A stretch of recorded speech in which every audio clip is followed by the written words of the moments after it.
Pranams. We have amongst us a towering personality, CBI Director Sri Karthikeyan, a man of many talents,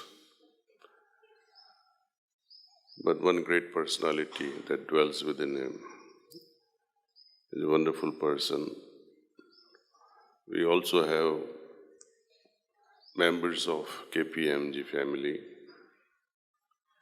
We also have today very great opportunity of being with, but unfortunately I cannot spend more time.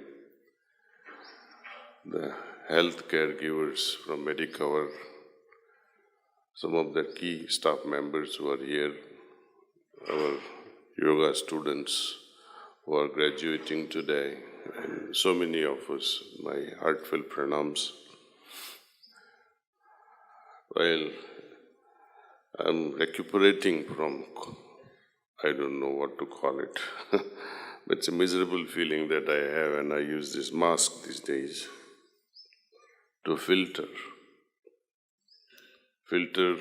dust, germs, bacteria. It's always there in the air. Healthy person can tolerate their presence. One with compromised health cannot. It's a protective measure. Why am I sharing this such a mundane thing? We all know. The need to keep filters, not only for breath, but more importantly these days towards what will let things in through our cognitive processes, our thinking apparatus, what we let in and percolate and allow it to sink in the depths of our hearts. Are we filtering them? We remain unconscious about everything.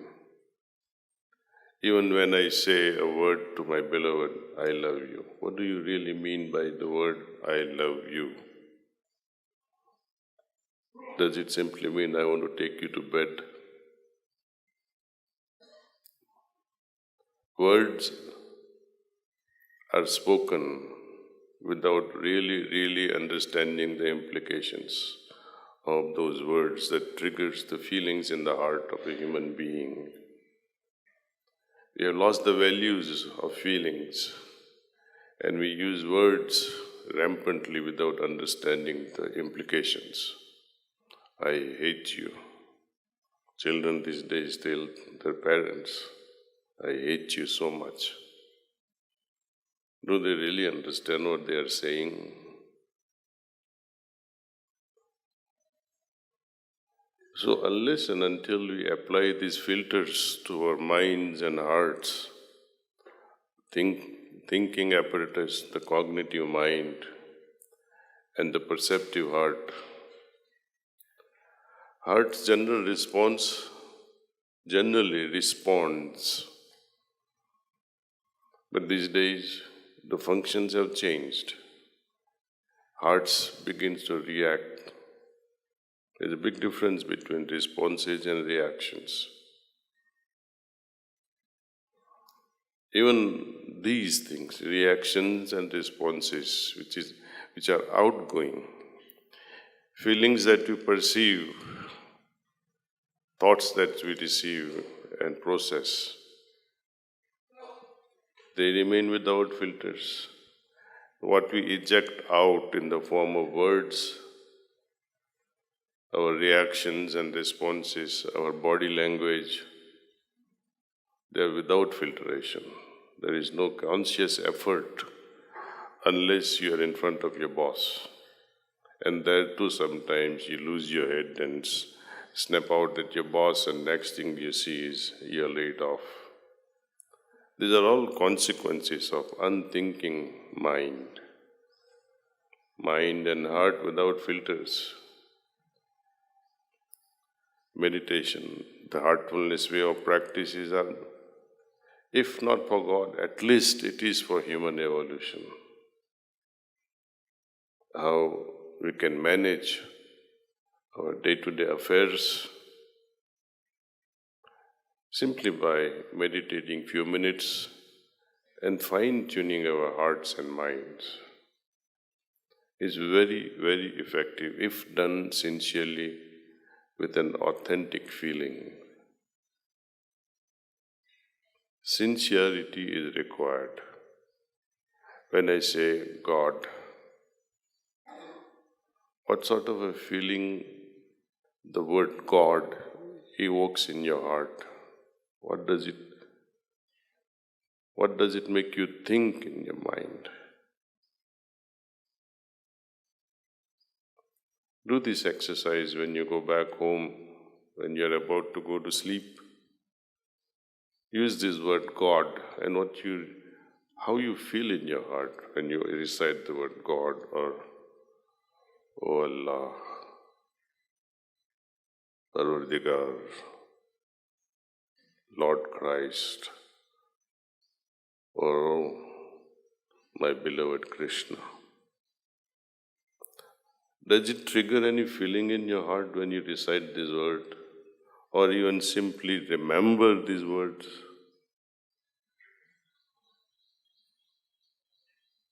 If they don't create any feelings or trigger any feelings in your heart, it is like saying, your beloved, I love you, without any meaning to it, without any feelings behind those words. And life will pass on empty, without the values.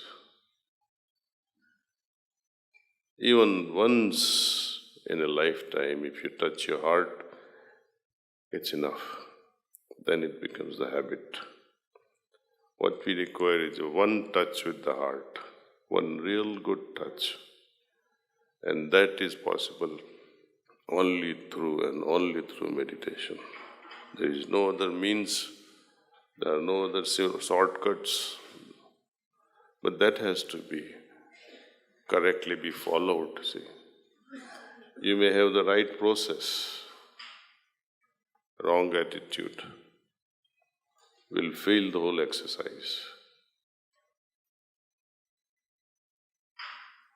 Right process of marriage, wrong attitude with your spouse, life will suffer. Entire life will go crazy. We have followed the protocol of rituals of marriage, but what about the rest? So attitude does matter a lot, and more so our relationship with our deeper self, with our own self. My words must match my feelings. That's why they say, mean what you say and say what you mean.